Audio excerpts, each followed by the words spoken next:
अवाजी समातुन ताईं Radio voice of Sindh London. पुछ पतंगन खे सदियूं खामण ख़बरूं, आणियो विझन आग में जीअ पंहिंजो जे, जेरे जिनीअ जे लॻा नेज़ा नींहं जा। भलारे बिटतणी जे भलारे बैत सां मुंहिंजी आवाज़ मुसाफ़िर Radio voice of Sindh London तां थी दुनिया जी कुंड कुड़छ ताईं। जंहिंजा माॻ ॿुधिजे पियो उन्हनि मिड़ी महिरबाननि खे सिक भरियो सलाम शाल क़बूल पवे। 20 जनवरी 2025 सूमर जे ॾींहुं प्रोग्राम सोच वीचार साण करे आऊं अवां जी ख़िदमत में हाज़ुर अवां जो पंहिंजो मेज़बान हबीब लगारी। प्रोग्राम जी शुरूआत में अवां लाइ इहा ई दुआ त शाल जितो जो सुख सलामती सां हुजो, कॾहिं बि ॾुखियो ॾींहुं न ॾिसो ऐं कॾहिं बि अवां जूं मुर्कूं मेरियूं न थियनि। दुनिया जी कुंड कुड़छ में जिते बि रहो सिंध लाइ, सिंध वासियुनि लाइ ऐं दुनिया जे मसरूं माण्हुनि लाइ जा खोड़ींदा रहो। शाल अवां जा ख़्वाब ताबीरनि सां लाऊं लही सघनि। साईं मुंहिंजा हिंगुर जा मां अॻुवा ॼाणायल साफ़ी फ्याज़ सोलंगी वारे वाक़े जो ड्राप सीन साम्हूं आयो आहे। ख़ैरपुर ऐं कश्मीर जे SSPs इहा दावा कई आहे त साफ़ी फ्याज़ सोलंगी अॻुवा न थियो हो, पर माइटनि सां ज़मीन जे मसइले तां हुन ड्रामो रचायो हो। वीडियो वायरल थियण खां पोइ कामेटियूं ठाहियूं वियूं हुयूं, जंहिं बाद शाह दोस्त नाले शख़्स खे गिरफ़्तार कयो। बाद में साफ़ी फ्याज़ सोलंगी खे कश्मीर जे जमाल वारे इलाइक़े मां हथ करे ड्रामो रचाईंदड़ 3 ॼणनि खे गिरफ़्तार कयो आहे। गिरफ़्तार थियल हनीफ़ शाह दोस्त ऐं मज़हर सोलंगी ख़िलाफ़ कार्रवाई कई वेंदी। जॾहिं त साफ़ी पिण इहो एतिराफ़ कयो आहे त चाचनि सां ज़मीन जे मसइले जे करे तंग थी वियो हुअसि, उन करे अॻुवा जो ड्रामो रचायो। हुन ॿुधायो त हूअ मोटरसाइकिल ॻोठ जे रस्ते भरिसां छॾे कश्मीर हलियो वियो हो, जिते वञी अॻुवा जो ड्रामो रचायईं त जीअं ज़मीन जो मसइलो हल थी सघे। जंहिं बाद पुलिस टेक्निकी बुनियादनि ते खेसि हथ कयो। हाणे सुवाल इहो पैदा थो थिए त हिकु बाशूर शख़्स जेको साफ़ जहिड़े अहम पेशे सां सलाहियल हुजे, उहो ईअं ड्रामो करे त पोइ माण्हू इंसाफ़ ॾियारींदड़ इदारनि ते आङुर खणे त कहिड़ी खणे। पर वरी बि सुवाल साम्हूं इहो अचे थो त किथे ईअं त न आहे जो साफ़ी दबाव जो शिकार आहे ऐं हुन खां अहिड़ा बयान ॾियारिया पिया वञनि त जीअं समूरे मामले खे ड्रामे जो रुख ॾेई सघिजे। हिन समूरे मामले जी शफ़ाफ़ जांच जी ज़रूरत आहे। किथे न किथे मामले में का न का गड़बड़ ज़रूरु आहे। पहिरीं ॻाल्हि त साफ़ी खे अहिड़ो ड्रामो करणु न खपे हा। जेकॾहिं हूअ वाक़ई अॻुवा थियो हो त पोइ खेसि हक़ीक़तूं मंज़रिआम ते आणणु घुरिजनि हा। किथे ईअं त न आहे जो अॻुवा में मुलवस धुरियूं बासर हुजनि ऐं खेनि बचाइण लाइ अहिड़ो रंग ॾिनो वियो हुजे। जेकॾहिं वाक़े जी शफ़ाफ़ जांच कई वञे त सभु कुझु सच साम्हूं अची वेंदो। साफ़ियुनि खे बि पंहिंजे सिफ़नि में मौजूदु कारिन रेडनि जी निशानदही करे उन्हनि खे साफ़त मां कढणो पवंदो त जीअं खीर जहिड़ी अछी उजरी साफ़त गटरनि में गुम न थिए। पाण पहिरें ॾींहं खां शिकायत कंदा पिया अचूं त बदअमनी वधी वण थी वई आहे। केतिरा ई मग़वी आहिनि जेके धाड़ियलनि वटि बादी बणियल आहिनि, जिन खे अञा ताईं बाज़ियाब कराइण लाइ के बि क़दम न आहिनि खयां विया। ग़ौसपुर सां वास्तो रखंदड़ 2 मग़वी पिणु धाड़ियलनि वटि क़ैद आहिनि। हिक जे वारसनि खां करोड़ रुपया भुंग तलब करे क़तल जी धमकी पिणु ॾिनी वई आहे। हफ़्तो अॻु दरबेलो वटां अॻुवा थियल ग़ौसपुर वासी ज़मीर मीराणी ऐं संसद दोस्त शिकारपुर वासी मोहम्मद अली संजराणी बाज़ियाब थी न आहिनि सघिया। धाड़ियलनि मग़वी ज़मीर मीराणी जे वारसनि खे फ़ोन करे बाज़ियाबी लाइ 1 करोड़ रुपया भुंग घुरी आहे। भुंग जी रक़म न ॾियण जी सूरत में मग़वी जे क़तल जी धमकी बि ॾिनी वई आहे। वारसनि पाक किताब खणी बाज़ियाबी लाइ एहतिजाज पिणु कयो ऐं हुननि चयो त असीं पोरियो करे पेट पालियूं था, भुंग जी रक़म भरण जी सघ न आहे। हुननि इहो बि मुतालबो कयो आहे त फौरी तौर ते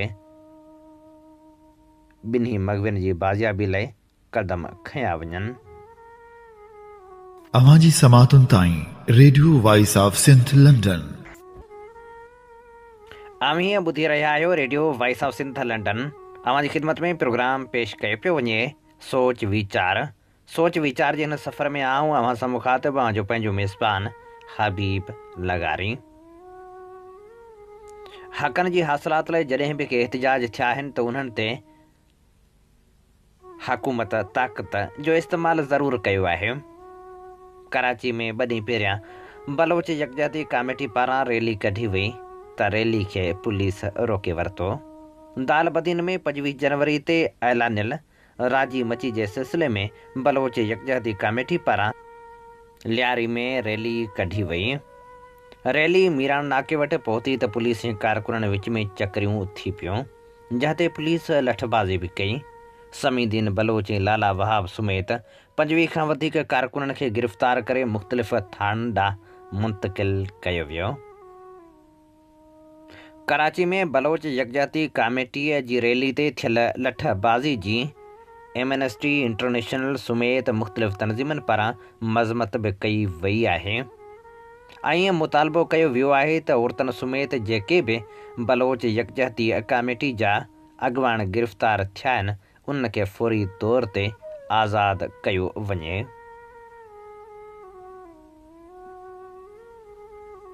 सिंध अञा ताईं कारह जे नासूर मां जान छॾाए न सघी आहे। कची पुल वारे इलाइक़े में कारह इल्ज़ाम हेठि भाणेजे ऐं भाइटीअ खे जवाबदार गोलियूं हणी क़तल करे छॾियो। ॻोठ अब्दुल वहाब में जवाबदार यासीन सदाम खोसो घर ते काह करे 19 सालनि जे मोहम्मद बख्श खे क़तल करे छॾियो।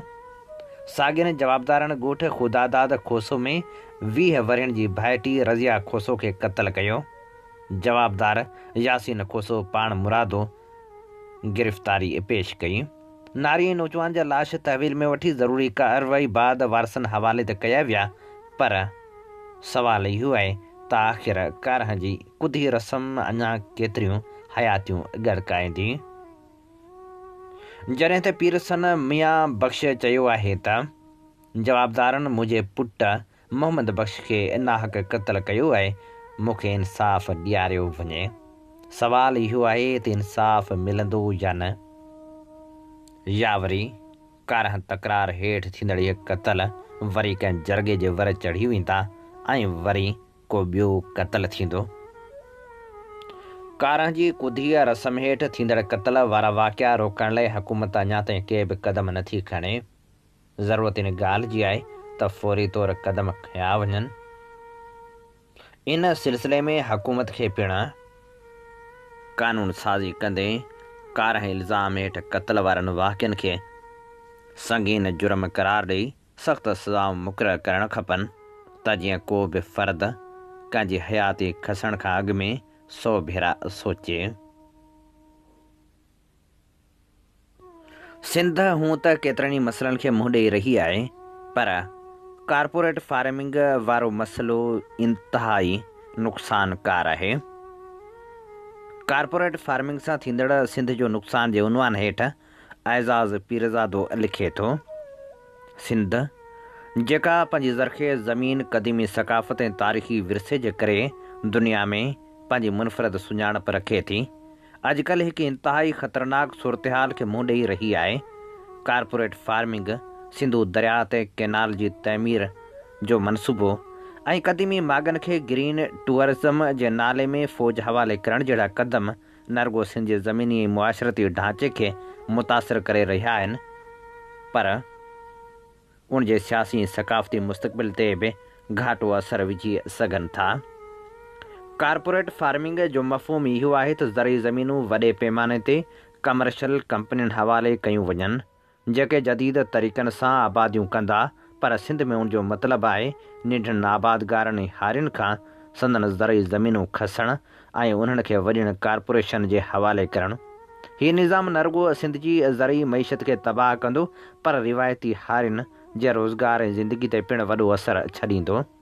कारपोरेट फार्मिंग जो हिकु ॿियो वॾो नुक़सानु इहो आहे त पाणी जे वसीलनि ते वॾियुनि कंपनियुनि जे कंट्रोल सां आम माण्हुनि जी पाणी ताईं रसाई महदूद थी सघे थी, जेका अॻी सिंध अंदरि पाणी जी खोड़ जे करे हिकु संगीन मसइलो बणियलु आहे। सिंधु दरिया ते नवनि केनालनि जी तइमीर जा मनसूबा न रुॻो माहौलियाती तवाज़ुन खे बिगाड़ींदा, पर सिंध जे पाणी जे हक़नि ते बि सिधो संओं हमिलो आहिनि। हीअ मनसूबा सिंधु दरिया मां वधीक पाणी कढणु ऐं उनखे ॿियनि इलाइक़नि ॾांहुं मुंतक़िल करण लाइ ठाहिया पिया वञनि, जंहिंजो मतिलबु आहे त सिंध में ज़रई पीअण ऐं हयातियाती ज़रूरतनि लाइ पाणी जी खोट वधीक शदीद थी वेंदी। सिंध जे आबादगारनि जो गुज़र सफ़र पाणी ते मुनहसरु आहे ऐं अहिड़ा मनसूबा न रुॻो उन्हनि जी मईशत खे नुक़सानु पहुचाईंदा, पर सिंध जे क़दीम ज़रई निज़ाम खे बि ख़तमु करे छॾींदा। सिंध जे तारीख़ी मागनि जहिड़ोक मोहनजो दड़ो, मकली ऐं बंभोर न रुॻो सिंध जी तारीख़ जा निशाना आहिनि, पर आलमी सतह ते बि अहमियत रखनि था। उन्हनि मागनि खे ग्रीन टूरिज़म जे नाले वफ़ाक़ जे हवाले करण जो मतिलबु आहे त उहे माग हाणे मक़ामी माण्हुनि सक़ाफ़ती तनज़ीम खां वधीक फ़ौज जे कंट्रोल में हूंदा। उनखां अवल हाल जी ॾंढ ऐं गोरखियल उन्हनि हवाले थी चुका आहिनि। उहा वालार न रुॻो मक़ामी सक़ाफ़त ऐं तारीख़ जी बेहुरमती जो सबबु बणिजंदी, पर उन्हनि मागनि ते स्याह जे नाले में अहिड़ा क़दम खणी सघजनि था जेके उन्हनि जी असल हैसियत खे नुक़सानु पहुचाइनि। उनखां अलावा मक़ामी आबादी जी रसाई घटिजण सां सिंध जे तारीख़ी विरसे सां उन्हनि जे तालुक़ खे ख़तमु कयो वेंदो। हिन सॼी सूरत हाल में सभ खां वॾो ख़तरो इहो आहे त सिंध जा वसीला ऐं ज़मीनूं मुकमिल तौर ते कंहिं ॿाहिरें कंट्रोल में अची सघनि थियूं, जंहिंसां न रुॻो सिंध जा तारीख़ी हक़ मुतासिर थींदा, पर मक़ामी माण्हुनि लाइ पंहिंजा वसीला इस्तेमालु करण जी आज़ादी बि ख़तमु थी सघे थी। फ़ौजी वालार ऐं कारपोरेट कंट्रोल सां मक़ामी माण्हुनि में बेचैनी, बेरोज़गारी ऐं गुरबत वधंदी, जेका समाजी ऐं सियासी बहिराननि खे जनमु ॾेई सघे थी। सिंध जे शऊर याफ़्ता माण्हुनि ऐं सियासी समाजी तनज़ीमनि खे कठपुतली थी रहण बजाए हक़ ऐं सच जी घुर करणी पवंदी, जेका घुर हेठिएं रीत मुस्तक़िल हल जो रस्तो साबित थी सघे थी। सिंध जे अवाम खे उन्हनि मनसूबनि जे ख़तरनि बाबति आगाही ॾियणु ज़रूरी आहे त जीअं हूअ पंहिंजे वसीलनि जी हिफ़ाज़त लाइ गॾिजी जदोजहद करे सघनि। सिंध जे ज़मीननि ऐं क़दीमी मागनि खे क़ौमी ऐं आलमी सतह ते क़ानूनी तहफ़ुज़ ॾिनो वञे, जीअं उन्हनि ते कंहिं बि क़िस्म जो नाजाइज़ कब्ज़ो रोके सघिजे। क़दीमी मागनि जे तहफ़ुज़ ऐं तरक़ी लाइ मक़ामी माण्हुनि खे शामिलु कयो वञे, जेके उन्हनि मागनि सां जज़्बाती ऐं सक़ाफ़ती तौरु ॻंढियल आहिनि। कारपोरेट फार्मिंग बदिरां हारियुनि जी मदद लाइ जदीद ज़रई तरीक़नि खे फ़रोग़ ॾियणु ऐं पाणी जे वसीलनि खे मुनसिफ़ाणे तरीक़े सां विरहाइण लाइ जाम पॉलिसियूं ठाहियूं वञनि। सिंध में वसीलनि ते कंट्रोल, तारीख़ी विरसे जे तहफ़ुज़ ऐं मक़ामी माण्हुनि जे हक़नि लाइ आवाज़ु उथारणु वक़्त जी अहम ज़रूरत आहे। जेकॾहिं मौजूदा मनसूबा बेधड़क जारी रखिया विया त सिंध जे तारीख़ी सक़ाफ़ती ऐं ज़मीनी विरसे खे हमेशह लाइ नुक़सानु पहुचणु ऐं ख़तमु थियण जो ख़तरो आहे। सिंध जे मुस्तक़बिल जो इन्हिसार मक़ामी माण्हुनि जी जदोजहद ऐं आलमी बिरादरी जे ध्यान ते आहे। शुरूआति मैदान खां करणु घुरिजे।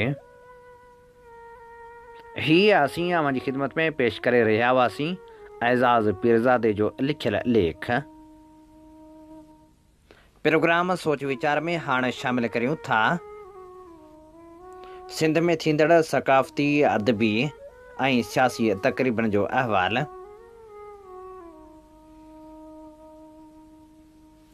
पोहरियत मज़ाहिमत तहरीक तालके हैदराबाद पारां ॻोठ उमेदरी लगारी में क़ौमी सक़ाफ़ती मच कचहरी कोठाई वई, जंहिंमें सिंध जे सियासी समाजी अॻुवाणनि फ़नकारनि शिरकत कई। उन मौक़े ते पोहरियत मज़ाहिमत तहरीक जे सदर सैयद मसरूर शाह ख़िताब कंदे चयो त सिंध असांजो वतन आहे, जंहिंजो वजूद सिंधु दरिया सां लाॻापियलु आहे। सिंधु दरिया सां ई सिंध जी सक़ाफ़ती तहज़ीब ऐं मईशत जुड़ियल आहे। जे दरियाउ न रहंदो त असां बि न रहंदासीं। हुन चयो त सिंधु दरिया में पाणी न हुजण जे करे समंड सिंध जूं हज़ारे एकड़ ज़मीनूं गड़काए वियो आहे। पंजाब असांजे पाणी ते पंहिंजी ज़मीन आबाद करे थो, बाक़ी जेको थोरो पाणी अचे थो उहो सिंध जे वॾेरनि जागीरदारनि जे हवाले आहे। असांखे पंहिंजा वसीला बचाइण जी ज़रूरत आहे। अॻ में धारिया जॾहिं बि सिंध मथां हमलावर थींदा हुआ त सिंध जा माण्हू मच कचहरी ते गॾु थी हमलावरनि ख़िलाफ़ मनसूबाबंदी करे पंहिंजी धरती जो दिफ़ा कंदा हुआ। अॼु हिते गॾु थी वचन कयूं त दरिया जी मालिकी लाइ थींदड़ जदोजहद में शामिलु थींदासीं ऐं ईंदड़ नसलनि खे ख़ुशहाल मुस्तक़बिल ॾींदासीं। पोरियत मज़ाहिमत तहरीक जे जनरल सेक्रेटरी निसार लगारी चयो त ग्रीन पाकिस्तान मनसूबे खे रद्द करियूं था। सिंध जो हिन वक़्तु वॾो मसइलो पाणी आहे। सिंधू दरिया मथां नवां 6 कैनाल कढी सिंध खे बंजर बणाइण जी साज़िश कई पई वञे। दरिया खे बचाइण लाइ सिंध में सगारी जदोजहद शुरू थी चुकी आहे। सिंध जे माण्हुनि जो साथ घुरिजे। दोस्त अली लगारी चयो त असांखे सुजाग थी पंहिंजे हक़नि लाइ मुनज़िम जदोजहद करण जी ज़रूरत आहे, तॾहिं असां पंहिंजी धरती जा वसीला बचाए सघंदासीं। मच कचहरी में एजाज़ छलगरी, अमजद रिंद ऐं ॿिया पिणु शरीक हुआ। अवां जी समातुनि ताईं Radio voice of Sindh London. Radio voice of Sindh London तां अवां जी ख़िदमत में प्रोग्राम पेश कयो पियो वञे सोच वीचार जे हिन सफ़र में आऊं अव्हां सां मुखातिब अवां जो पंहिंजो मेज़बान हबीब लगारी। जीअं तव्हीं चङी रीति ॼाणो था त असीं Radio voice of Sindh London तां अवां जी ख़िदमत में उहे प्रोग्राम पेश कंदा आहियूं जिन में सचाई जा सॾ हूंदा आहिनि, जिन में तारीख़ जा अमल वर्क हूंदा आहिनि। असीं चाहियूं था त हीअ सफ़र सफलता माणे, जंहिं लाइ असांखे अवां जे साथ ऐं सहकार जी ज़रूरत आहे। अचो हिन सफ़र में असां सां हमक़दम बणिजो। असांजे प्रोग्राम वधि में वधि दोस्तनि ताईं पहुचायो। जेकॾहिं अव्हीं इश्तिहारनि जी मदद में असांजी माली सहायता करणु चाहियो था त radio voice of Sindh London खे इश्तिहार ज़रूरु ॾियो। उन सां गॾु करे जेकॾहिं अव्हीं radio voice of Sindh London जी नशरियात लाइव ॿुधणु चाहियो था त पंहिंजे मोबाइल फ़ोन जे प्ले स्टोर में वञी सर्च करियो radio voice of Sindh London. Radio जी ऐप डाउनलोड करे 24 कलाक में नशरियात ॿुधी सघो था। सिंध जे हिन क़ौमी आवाज़ खे घर घर ताईं पहुचाइण में असांजा मददगार बणिजो। असांजा हिन सफ़र में बाह ॿेली थियो।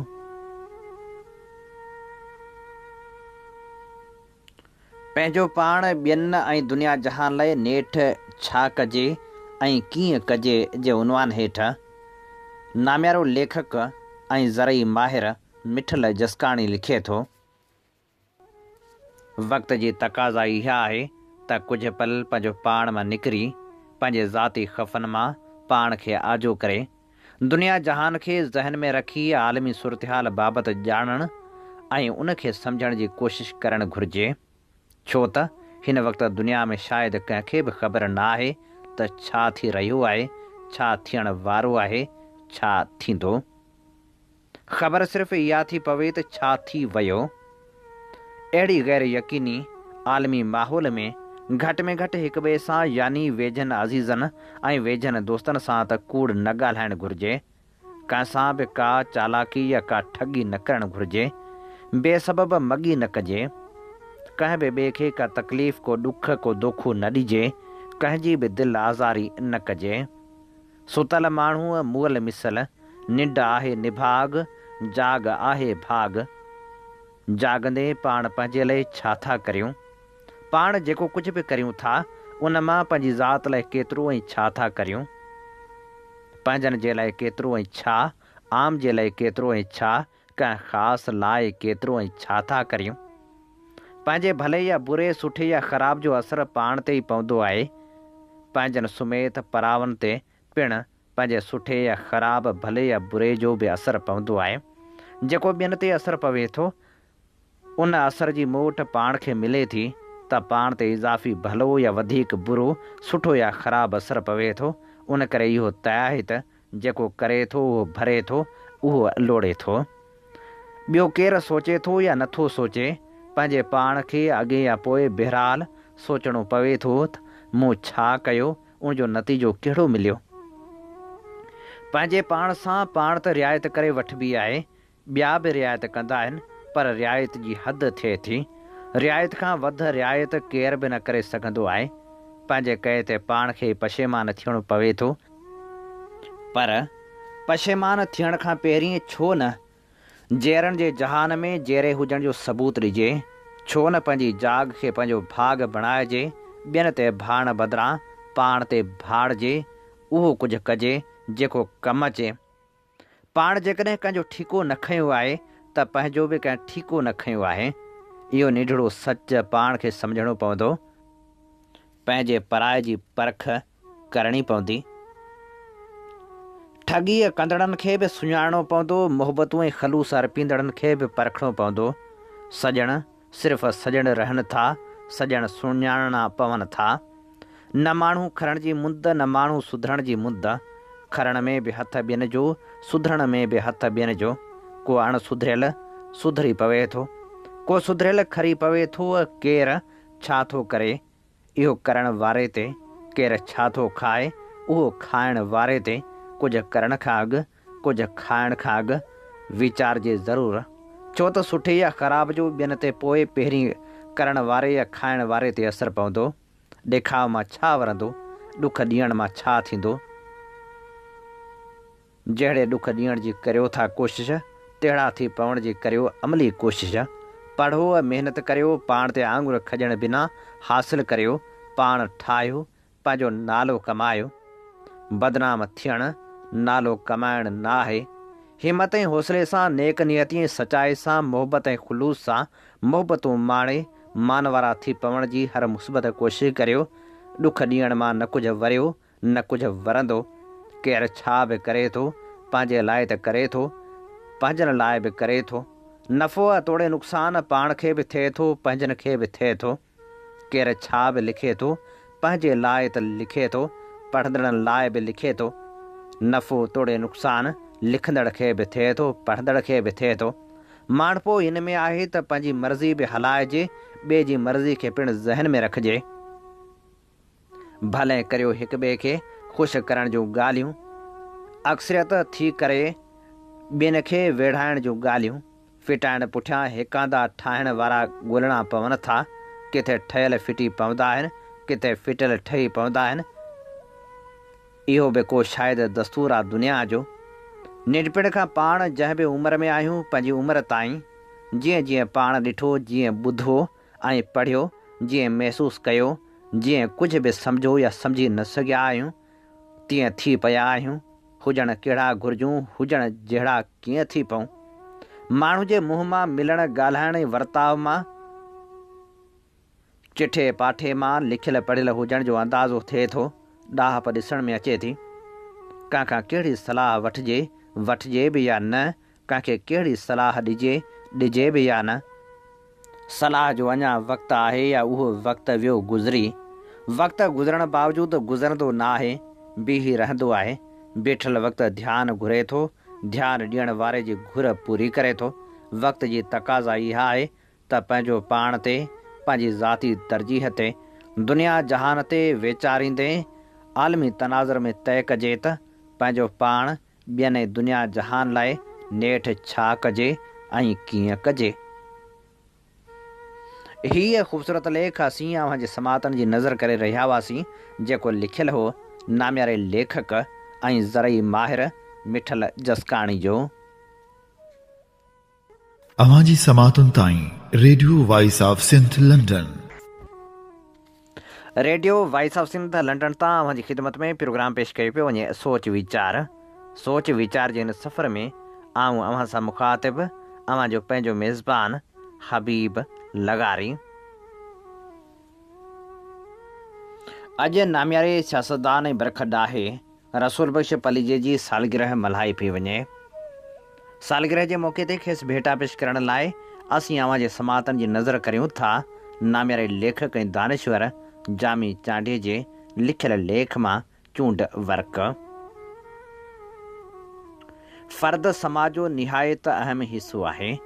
इंसानी समाज ही जेका हेॾी सारी अथाह तरक़ी कई आहे, उन में अवाम जे गरियल पोरे सां गॾोगॾु तारीख़ जे उन्हनि गैर मामूली फ़र्दनि जो बि निहायत अहम किरदारु आहे, जिन पंहिंजी ग़ैर मामूली सुरत ॾाहप सुरिहाई तख़लीक़ी सघ ऐं लाज़वाल जदोजहदनि सां ज़िंदगी जी तरक़ी जे फीथे खे न रुॻो अॻिते वधायो आहे, पर उन लाइ केई मुंझल सुट सुलझाया ऐं राहूं रोशन कयूं आहिनि।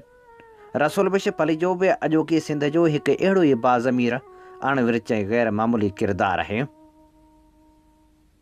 असांजी हिकु इज्तमाही बदकिस्मती इहा बि आहे त असां वटि ज़िंदगी समाज ऐं उन सां लाॻापियल ॿियनि मामरनि मुतालिक़ के गॾियल वॾा अक़ली ऐं साइंसी मयार न आहिनि। उन करे असां कंहिंसां बि इंसाफ़ न करे सघिया आहियूं। मसलन लतीफ़ सिंध जी क़ौमी तारीख़ जो जॾो अज़ीम ऐं सघारो किरदारु आहे, असां उन सां रती बराबरि बि इंसाफ़ कयो आहे। असां हुनखे हिकु आलिम मुफ़कर ॾाहे ऐं अज़ीम फ़नकार तौरु परखण बदिरां हिकु रूहानी मुर्शद ऐं पीर करे पूॼियो आहे। उहो त लतीफ़ जी अज़मत सां संगीन मज़ाक़ चइबो।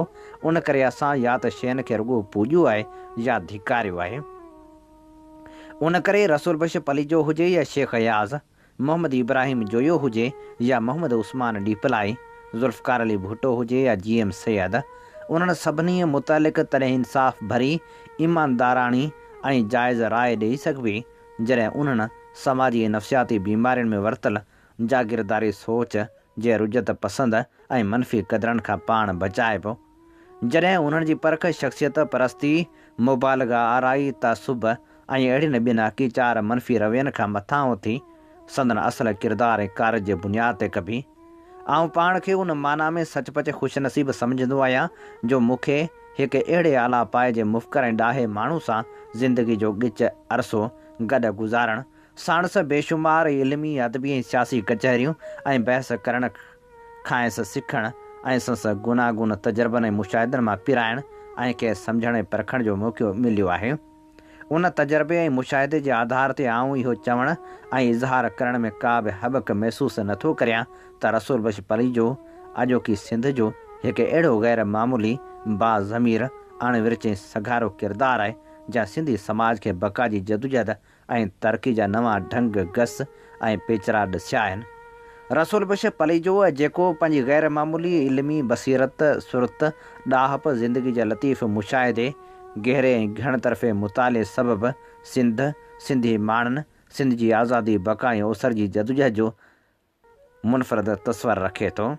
हुन जा उहे मुनफ़रद तस्वर संसि अदबी ज़िंदगी खां सियासी सफ़र ताईं ज़िंदगी जे हर मोड़ ते निहायत साफ़ ऐं चिटा नज़र ईंदा। इहो ई सबबु आहे जो अदब जे लतीफ़ दुनिया खां सियासत जे बेरहम पेचरनि ताईं जबर झागींदे बि हुन पंहिंजी इनफ़रादियत न छॾी। हूअ कंहिं बि लम्हे वक़्त जे वहशी क़ुवतनि ऐं संदन क़दरनि ॾाढो झुकियो विकियो ऐं रुकियो न। संदसि ज़िंदगीअ जे पल पल जी जदोजहद संसि अवरचाई खे वधीक उजागर कयो। पलिजे साहिब जी हिकु वॾी ख़ूबी इहा त हू हमगीर शख़्सियत जो मालिक आहे। को माण्हू साॻिए वक़्तु अदब, सियासत, आर्ट, साइंस, फ़लसफ़े, मुआशियात, समाजियात, तारीख़ ऐं जंगी साइंस मुतालिक़ अहिड़ी गहरी ॼाण रखंदो हुजे, उनजी जेकॾहिं सिंध में का अमली तस्वीर आहे त उनजो नालो रसूल बश पलिजो आहे। हू पंहिंजी ज़ात ख़्यालनि ऐं रवैयनि में इनफ़रादियत करे सिंध जे अदबी तोड़े सियासी हलकनि में तमामु घणो तकरारी बि रहियो, पर बक़ौल अयाज़ ऐं सिराज जे उन करे संसि अहमियत ऐं अज़मत कॾहिं बि घटिजी न सघी। हीअ ज़िंदगी ऐं समाज एॾा त गंभीर घण तरफ़ा पेचीदा ऐं मुतज़ाद आहिनि जंहिंमें फ़िक्र ऐं अमल जूं कई धाराऊं वहनि थियूं।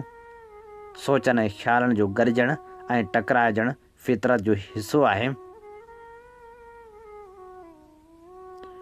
अंग्रेज़ी चवणी आहे त सभिनी जो दोस्त कंहिंजो बि दोस्त नाहे हूंदो। इन लिहाज़ खां जे पलिजे साहिब जी शख़्सियत ऐं किरदार खे परखिबो त हू हमेशह सच सूंहं ऐं अवाम जे पासे नज़र ईंदो, न रुॻो उन पासे पर उन राह ते जदोजहद कंदड़ अॻियां सिफ़नि में नज़र ईंदो। हुन हमेशह पाण खे सच सूंहं ऐं अवाम जे वसीहतर मुफ़ादनि ऐं उनजे ख़ातिर थींदड़ जदोजहद ऐं जाखोड़ सां सलाहियो। अदब खां वेंदे सियासत ताईं हूअ पंहिंजे समूरे फ़िक्र ऐं अमली जोहर में अवाम सां वागिल नज़र आयो। अदब तोड़े सियासत में हूअ सिंध में नयूं तरक़ी पसंद अवाम दोस्त सघारियूं ऐं साइंसी रिवायतूं अॾींदड़ ऐं उन्हनि जा बुनियाद तख़लीक़ कंदड़ शख़्स रहियो। अदब खे ख़्याल परस्ती, सतहत ऐं मुदे ख़ारिज ख़्यालनि खां कढी अवाम दोस्त तरक़ी पसंदि साइंसी फ़नी ऐं फ़िक्री मयारनि सां सलाहे उनखे आवाम जे रूहानी मादी तरक़ी जो सरचश्मो बणाइण ऐं सियासत खे वॾेरा शाही जे रिवायती जागीरदारी ऐं बदबूदार अवाम दुश्मन मुफ़ादनि ऐं क़दरनि जे तबिके कुन मां कढी अवाम जी आज़ादी ऐं तरक़ी जी जदोजहद में तब्दील करण में हुनजो वॾो रहनुमा किरदारु रहियो। अहिड़ी साख शेख अयाज़, मोहम्मद इब्राहिम जोयो, सिराज रशीद भट्टी ऐं केतिरा ई आलमी अदीब बि ॾेई चुका आहिनि। बुनियादी तरह पलीजो साहिबु आहे बि हिकु अदीबी नक़ाद। संस ॿियूं सभु हैसियतूं पोइ जूं आहिनि। संस जेल डायरी, कोट लखपत जो क़ैदी हुनजे लिखियल किताबनि में हिकु अहम तरीन तख़लीक़ आहे। मूंखे किताबनि में ॿ शयूं ॾाढियूं वणंदियूं आहिनि। हिकु माण्हू जी पंहिंजी लिखियल सवाने उमिरी ऐं ॿियूं अहिड़ियूं हालतुनि में लिखियल संदन लिखणियूं जेके बेवसी जी हालतुनि में लिखियूं वयूं हुजनि। जेल जी डायरी बि उन्हनि मां हिकु आहे, छो त उन सां माण्हू जी ज़ात ऐं शख़्सियत जे केतिरनि लिकियल ऐं ॻुझनि पासनि जी ख़बर पवे थी। रसूल बश पलीजो, जंहिं सॼी जमार बुख बदहाली जहालत ग़लति रीतनि रस्मनि क़दरनि ऐं मनफ़ी अदबी तोड़े सियासी रुझाननि ऐं वक़्त जे हर ज़ुल्म जबर ॾाढ फुरलुट ऐं बुराई सां सच सूंह ऐं अवाम जी सोभ ख़ातिर मुहाॾो पे अटकायो। उन बीमारी जी हालत में कोट लखपत जे काल कोठड़े में कीअं सोचियो, कहिड़ा आदर्श रखिया ऐं बेवसी जी हालत में कीअं उन्हनि लाइ पाण पतोड़े थो, उनजी हिकु झलक संस डायरी में नज़र ईंदी। नूरुल हुदा शाह हुनखे सिंध जो जीनिस कोठियो आहे। हू सचपच बि हिकु जीनिस आहे। रसूल बश पलीजो, जेको मोहबत प्यार ऐं पाबो जो मुजस्मो आहे, जॾहिं ज़िंदगी जे तलख़ हक़ीक़तनि जे साम्हूं अचे थो, जॾहिं सच सूंह अमन इंसाफ़ ऐं प्यार जे वेरी क़ुवतनि सां मुहाॾो अटकाए थो, जॾहिं तारीख़ जे जाबिर ऐं वहशी क़ुवतनि ऐं मुफ़ादनि सां अथाह नफ़रत ऐं वेढ़ करे थो, तॾहिं केॾो न अॾोल हठीलो ऐं हमालिया जा मज़बूत लॻे थो। उहो संस शख़्सियत जो अजीब रंग आहे। हीअ असीं अव्हांजी ख़िदमत में पेश करे रहिया हुआसीं नाम्यारे लेखक जामी चांडीअ जे लिखियल लेख मां चूंड वर्क। इन ते प्रोग्राम सोच वीचार जो वक़्तु पुॼाणी ते पहुचे थो। पंहिंजे मेज़बान हबीब लगारी खे न साॻी दुआ सां ॾींदा इजाज़त। वसे भिट तुंहिंजी भलारा सदा सदा देस परदेस सारा वसन। कॾहिं सींद सिंध जी न मेरी थिए, कॾहिं मोड़ कंहिंजा न मुरझाइजनि। अवांजी समातुनि ताईं Radio voice of Sindh London